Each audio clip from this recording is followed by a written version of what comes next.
Is it just me? Or did we just witness the best 25 minutes in recent wrestling history? But on what show? The only way to find out, stay tuned to NXT Wrestling to find out more and who won the Wednesday Night War.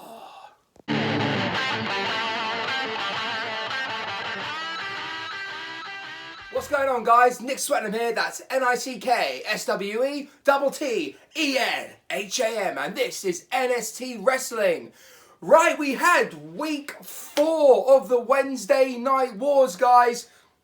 This has actually been a really big week, particularly for one company and one show. Right, so looking at the beginning of both shows, on AEW, we kick things off with the Tag Team Tournament as the Lucha Brothers took on Private Party for a place in the finals. Now, guys, as an opening matchup, I've got to say this was actually a great match and lots of weight.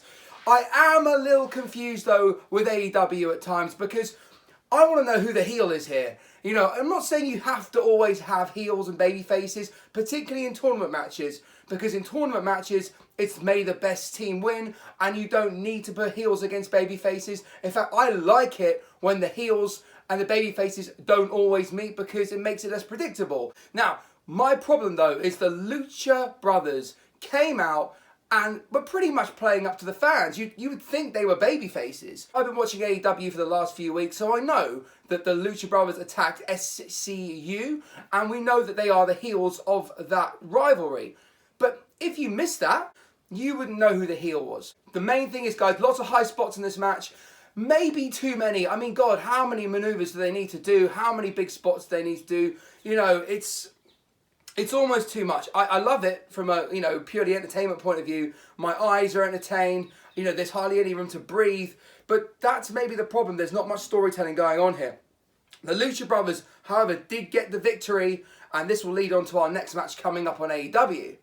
Moving on to NXT, though, we kicked things off with a women's match, and a strong women's match at that. We had Rhea Ripley, who's an awesome character, taking on Bianca Belair, who once again is a great character. These two women together had a great little match. I don't think it was quite as good as the AEW one in terms of spots and in terms of intensity, but it told a different story to me. This was more about the two women sizing up, who's stronger. They were holding moves for longer, wrist locks, they were locking up more, doing tests of strength. A very, very different match to the opening match on AEW. I have to give AEW the winner on this one for the opening match, only because it was longer, there was more going on. I mean, God, some of the high risk in that match as well. Some of the moves are dangerous. Right, so in the second match for AEW, we had SCU taking on the Dark Order. Now, okay, we know the Dark Order are going to be the heels in this match. They came out, personally, I actually think it's a little stupid having the guys kind of crowding around and looking all like, woo, woo. But at the same time, it's fun. Wrestling's meant to be fun, so I'll let it off the hook for that. The match itself, once again, was decent. So many high spots. Scorpio Sky, once again, putting himself on the line, really showing himself. Not as much in this match as the last match. This was more of a tag team overall match with more tag team combinations, whereas the last match from the week before, Scorpio Sky, I thought had a lot more individual kind of push. So, SCU win, which means it's going to be SCU taking on the Lucha Brothers in the final match of the tournament. AEW, you've done a good job with this. You built some storyline. We now have a revenge angle as well as a angle to actually win the tag team titles. With NXT, though, we did have Matt Riddle taking on Cameron Grimes. Not in a really long match, but actually a really decent match. I mean, these two guys are great in the ring together. I really enjoyed this. I thought that Riddle told a great story in the ring, as he always does. Cameron Grimes is actually really good in the ring too.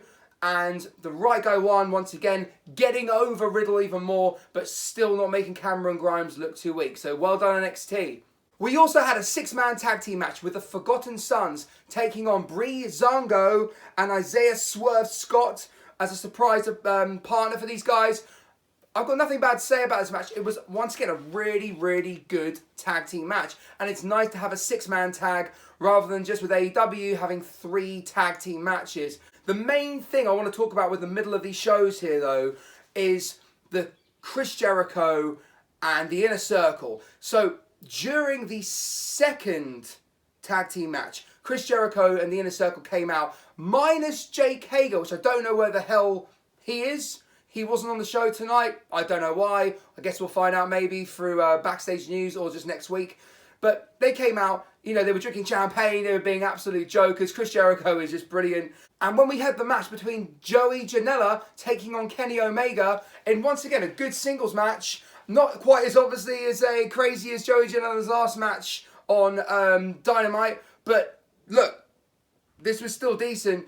We had Chris Jericho, they were blowing their blow horns. This all spewed over right up into the concessions. Now, Cody had some help here. He had help with a few people. He had help with MJF. He had help with his brother Dustin Rhodes. And a surprise guest, I was not expecting this one, from none other than, it's me, it's DDP. These guys came out and he goes, why is he wearing a scarf? Who's stupid enough to wear a scarf? And that's hilarious coming from Chris Jericho, seeing as Chris Jericho always used to wear a scarf, an infinity scarf at that. So what happened is they got up to the top, they hid themselves in this room behind a glass door, but then what's great is Cody grabbed the scarf, wrapped it around his fist, punched through the window, and it all spewed over into the concession stand. Not a very long brawl, but really, really good, building up the storyline again. And the highlight for me in terms of comedy for both shows was obviously, unless you're a complete idiot, was Chris Jericho going on, I bought a ticket! I mean, this doesn't make any sense, because why would you need to buy a ticket being the AEW champion? But at the same time, it did make for Chris Jericho, he was almost crying. It was hilarious. He looked like a sulky little kid. He just wasn't getting what he wanted. And Jericho, what can I say? He is 10 out of 10. And that's all I got to say about that. Okay, guys, going back to the women. So before our main events, both shows had women's matches. Now, on the AEW side, we had Britt Baker taking on Jamie Hayter, which I think was great because I'm going to talk about this at the end, but I am a little bit concerned with AEW not emphasizing heels and getting heat here. You know, none of the heels tonight, considering if they are even heels, are actually going for heat. Jamie Hayter is absolutely brilliant. Decent wrestler. She got over Britt Baker really well tonight. And Jamie Hayter got heat. She came out. She was giving stuff to the audience. She was giving this to the audience. She was making the audience hate her. And that is exactly what you need to do to get over and to be a bad guy to get over the babyface. So in this case, this match, in my opinion, for purely old school, gets top marks because it was such a good little way to really get Britt Baker over even more. She will be the women's champion soon, and she could be one of the best women's wrestlers in the entire division and also in professional wrestling. On the NXT side, though, we had Tegan Knox and Dakota Kai taking on Marina and Jessamine out of the four horsewomen, minus obviously Ronda Rousey. Shayna Baszler was out with them and let them do their own thing. Now, quick match, decent enough match. It was short and fast, and they got the job done. Tegan Knox winning with the shiniest wizard, and then we cut to the back with the Kabuki Warriors. They cut a promo in Japanese, which they did. We've got new face paint on, making them look more heelish. They were acting more heelish. I don't know why they've turned heel. No one does. What happened to Paige? Do you know what? If they wanted to actually turn heel and make it mean something, they could have turned on Paige. They could have attacked Paige. I know she's got a bad neck, but come on, they could have done something. They could have knocked her from behind, maybe just jumped her off the top rope, done something, and that would have turned them heel. But instead, no. One day they just decided to be heels, and I've got to say, I don't like that. WWE, you missed a trick there. You could have used Paige. That was the whole point of having Paige as a manager, right? She's the manager, and then they turn on her and they're heels. That's how I would have booked it, and that's how WWE should have done it. However, we are where we are, and I'm looking forward to this match for the tag team titles. Hopefully, Tegan Knox and Dakota Kai can beat these guys, and we got new women's champions. Main event time. So, on AEW, we had PAC taking on Jon Moxley. I almost got a Dean Ambrose there. Jon Moxley, and this match, it did what it needed to do, right? It kept the story and the rivalry going. Once again, though, we have two heels fighting. Now, Jon Moxley's kind of like an anti-hero sort of heel. He's not really heel. He's like a kind of... I mean, it was obvious Stone Cold was a babyface. But Moxley's fighting babyfaces, yet he's also fighting heels. This match went to a no contest because the time limit ran out. Obviously, Jon Moxley was really pissed at this. He then gave a dirty deed to the referee. And this leaves it open. There were some great spots between PAC and Moxley. Mainly PAC obviously doing his high risk, and I think that this match, you know, could build again for another sort of maybe next week or another pay-per-view. But they're still building for this Kenny Omega Jon Moxley, so it's building different rivalries at the same time, which I like. However, I'm sorry, but that match was absolutely nothing compared to the main event tonight on NXT, guys. So, in our main event, we know what we had. We had Roderick Strong taking on Keithley, taking on Dijakovic for the North American title. Cool. Now this match, I've got to say, guys, I was excited with this match. I knew there was something special happening tonight, and I was not wrong. This match was brilliant. They went about, 15, maybe 20 minutes, I think maybe somewhere in between.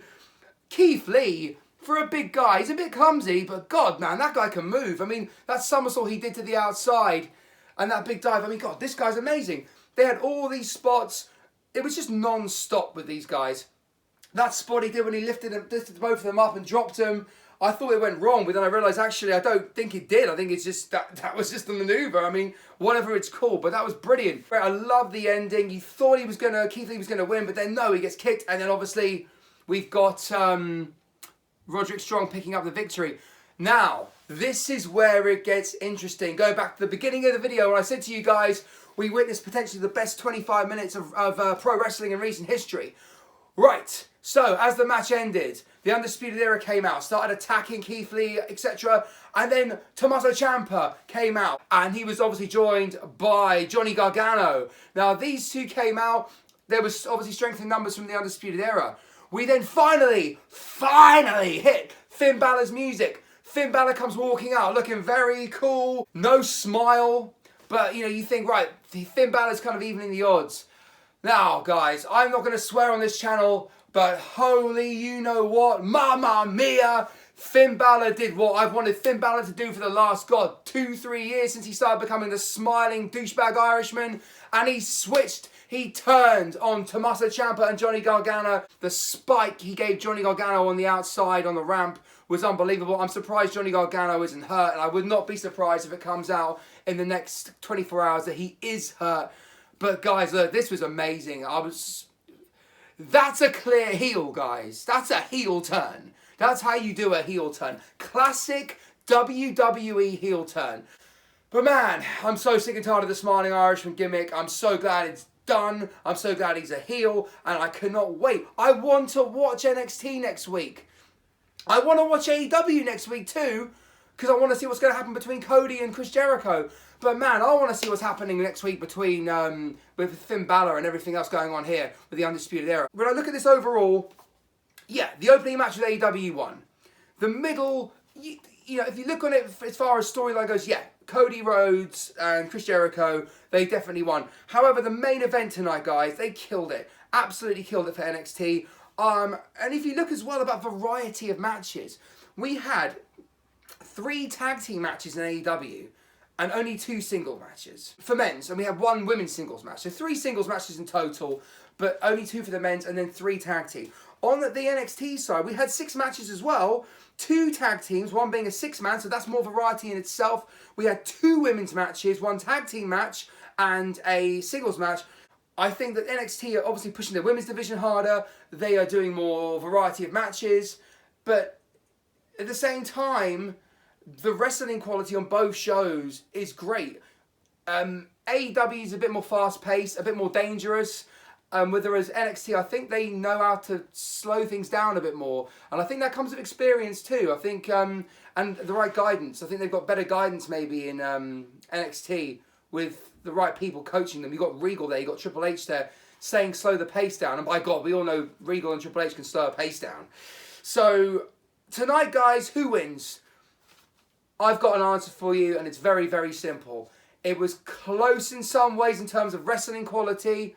Obviously, I love the Cody stuff, but guys, the main event and the Balor switch, that's it. NXT wins for me, guys. I give it to NXT just about, but NXT, for the first time in 4 weeks, wins the Wednesday Night War. Okay, guys, thank you so much for watching. Please do like, share, and subscribe, and I will see you soon for more.